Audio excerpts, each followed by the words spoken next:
it's a great time to be alive. I'm really happy I made it, and I'm part of my joy. I try to feel the joy of the friends that I left behind. The ones that didn't make it.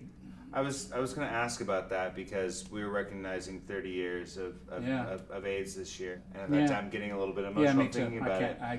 Take me back to 81, 82, just right before things started to really hit hard. What would that population think of the world that your friends? Well, the one thing I know about my friends was they were fighting for this battle then.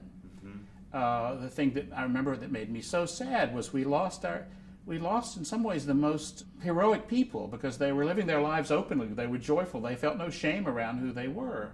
And this thing came and took them, I had a friend who was sort of like the little brother in my extended family. Mm-hmm. He died at 25. In 82, he was one of the first people to die of pneumocystis. Back when they were still calling it the gay plague and no one knew anything. Mm-hmm. And it's easy for people today to forget, too, that everybody thought he was going to die. Once you could test for HIV, the presumption was that you were going to die if you were HIV positive. Mm-hmm. Michael Tolliver, the central gay character in Tales of the City, he tested positive because I felt that I needed to represent that situation in life in the late 80s, and I stopped the series for the first time in 89, in part because I didn't want the gay man to die at the end of the story, which had been the tradition for years and years. You could be gay, but you'd be punished for it. Mm-hmm. You would die, and everybody would feel sorry for you. And I wanted Michael to remain triumphant.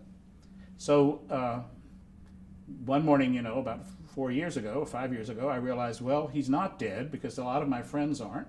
Mm-hmm. And I can actually celebrate that fact. So I returned to this middle-aged man who was still around and living his life and being proud of who he is. What would Michael Tolliver have to say? What would Mouse have to say about what happened yesterday in New York?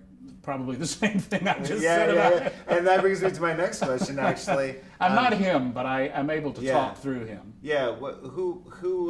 That's Mouse is definitely one of my favorites, and maybe it's because I related to him, or maybe it's because I had a crush on him. I don't really know.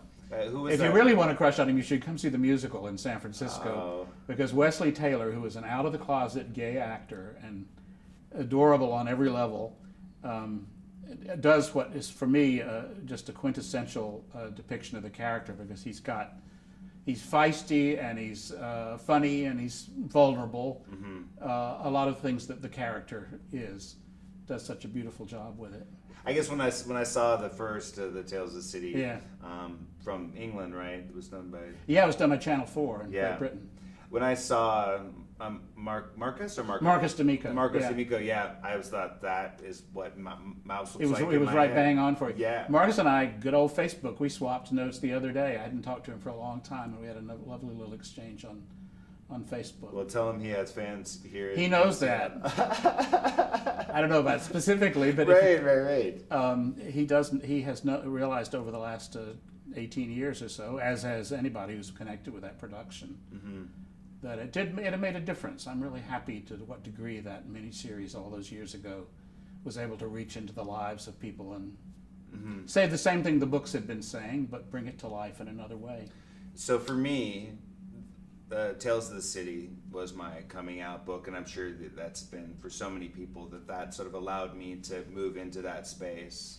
That's nice to know. With authenticity. Do you hear that a lot? You know who I heard it from most recently, tickled me, was Jake Shears of the Scissor Sisters. Oh, yeah. Who has written these wonderful, the music for the Tales of the City. And Jake, we want you to come for Seattle PrideFest next year. You're going to be playing the headline show. All right?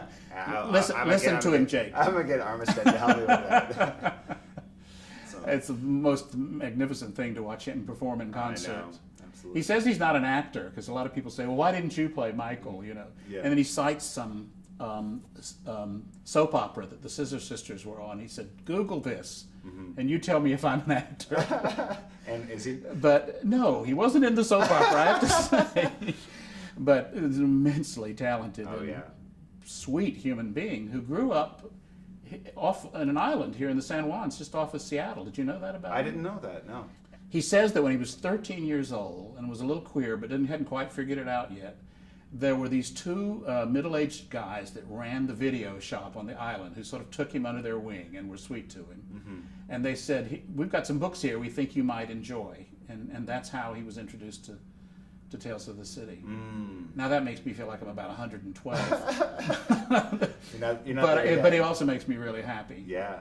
I hear from people who say they used to read it in the newspaper when they were kids, and that it basically gave them permission to be who they were, and that nothing could make me happier. Yeah, I was going to say that must be a very powerful thing as a writer to know that you actually had a personal impact on someone's development and maybe in gay rights, along the way. Hope so. Yeah. What I was doing was living my life and expressing as it went along. I came out when Michael writes the letter coming out to his parents in Tales of the City. Mm-hmm. That was me telling my own parents, way too late. I was 32, but Michael's 7 years younger than I am. Mm-hmm. But that was the way I expressed it because they were reading the column in the newspaper and they knew I was talking about myself. And now that letter was made into a beautiful choral piece by the Seattle Men's Chorus.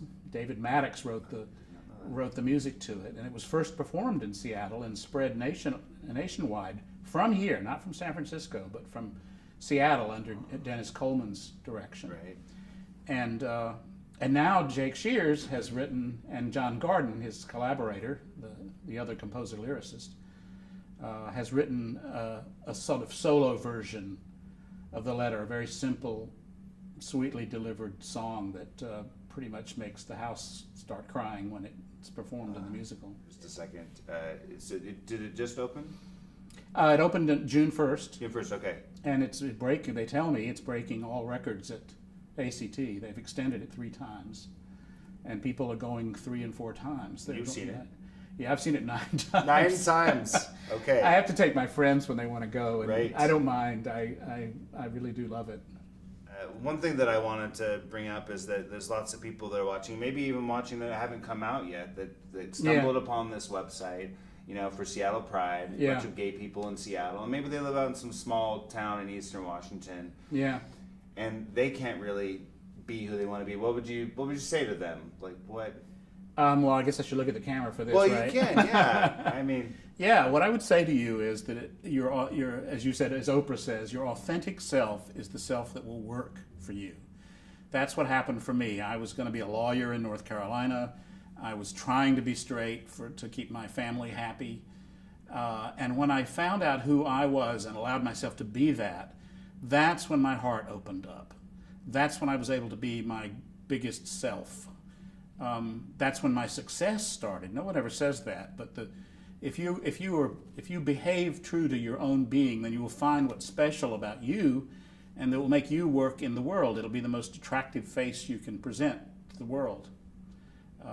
I feel like I hope I'm an example of that. I mean, I have a worldwide career now because I was willing to tell the truth about myself and the beauty of gay life at a time when a lot of other people wouldn't or couldn't do that. So do it to serve your own interest. This is what my friend Sir Ian McKellen, who plays Gandalf in Lord of the Rings, he says that his acting improved, that he was knighted after he came out of the closet. Not everybody will approve, not everybody will like it, but the great thing about coming out, I've always said, is it helps you to separate the bastards from the nice guys in your life.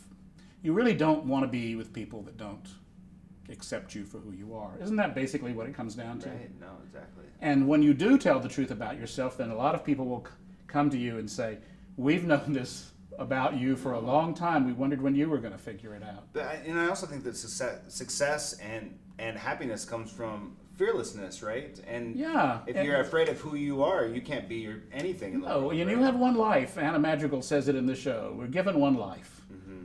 And you have to live it. And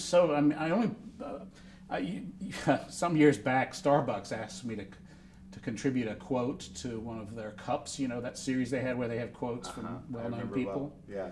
And I spent a long time picking mine out because I wanted it to be, it had to be exactly 60 words. No pressure. It was a latte-sized quotation. And I said, my only regret about being gay is that I repressed it for so long. I surrendered my youth to the people I feared when I could have been out there loving someone. Don't make that mistake yourself. Life's too damn short. 60 words. And it really does, it's what I believe. I believe that more than anything else in life, that our job is to love and be loved. And you can't do that if you're hiding. And there are a lot of people out there in public life, major Hollywood movie stars, who know that hard lesson already. They've got everything in the world but the truth, you know, their true selves. And that's a painful thing to lose. Yeah, no, absolutely. Are you going to give me those names off camera? Yes, afterwards. No, I think if you're not careful, I'll start them on camera.